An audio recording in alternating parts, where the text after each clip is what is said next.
அம்பாறை கல்முனை இஸ்லாமாபாத் வீட்டு திட்ட குடியிருப்பில் காணப்படும் பாரிய குழிக்குள் சிறுவன் ஒருவன் வீழ்ந்து உயிரிழந்த சம்பவத்துக்கு எதிர்ப்பு தெரிவித்து ஆர்ப்பாட்டம் ஒன்று முன்னெடுக்கப்பட்டுள்ளது. 174 வீடுகளை கொண்ட அம்பாறை இஸ்லாமாபாத் வீட்டு திட்டத்தில் உள்ளவர்களின் ஏற்பாட்டில் இன்று இந்த ஆர்ப்பாட்டம் மேற்கொள்ளப்பட்டது. இஸ்லாமாபாத் வீட்டு திட்டத்தில் உள்ள பாரிய குழியொன்றுக்குள் 14 வயதான சிறுவன் நேற்று விழுந்து உயிரிழந்த சம்பவத்திற்கு எதிர்ப்பு தெரிவித்து இந்த ஆர்ப்பாட்டம் முன்னெடுக்கப்பட்டது. குழியில் விழுந்து உயிரிழந்த சிறுவனின் பெற்றோரும் இந்த எதிர்ப்பு ஆர்ப்பாட்டத்தில் கலந்து கொண்டனர்.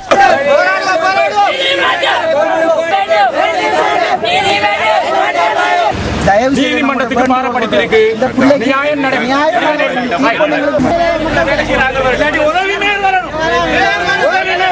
இது முழுக்க உங்களோட முனிசிபல் கவுன்சில் செய்து பை மிஸ்டேக்கும் கொன்றைக்கார செய்த மிஸ்டேக். தயவு செய்து இந்த பிள்ளைக்கு நியாயமான நஷ்டஈடு கிடைக்கணும். இஸ்லாமாபாத் வீட்டு திட்டத்தில் நேர்த்தியான கழிவகற்றல் கட்டமைப்பு ஒன்று நிர்மாணிக்கப்பட வேண்டும் எனவும் ஆர்ப்பாட்டத்தில் ஈடுபட்டவர்கள் கோரிக்கை விடுத்தனர். கழிவகற்றல் பொறிமுறையினை நிர்மாணிப்பதற்காக தோண்டப்பட்ட இந்த பாரிய குழியை சுற்றி பாதுகாப்பு வேலிகள் எதுவும் அமைக்கப்படவில்லை எனவும் ஆர்ப்பாட்டத்தில் ஈடுபட்டவர்கள் சுட்டிக்காட்டினர். ஓடிட்டாரு எங்கடா போறாய், நான் விளையாட போறேன், அந்த தலைமுடி பட்ட போகணும் என்று நான் சொன்னேன். செல்லையும் அதுக்கு பிறகு போனவன நான் கண்ணல காணல. அது பூரா வருவான் பார்த்து இருந்தேன், ஆளு காணல. அது பூரா மையத்து வந்துச்சு.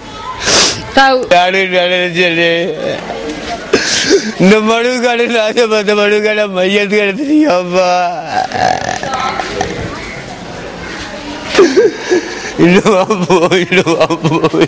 விளையாட போட முடிய காலியப்பா.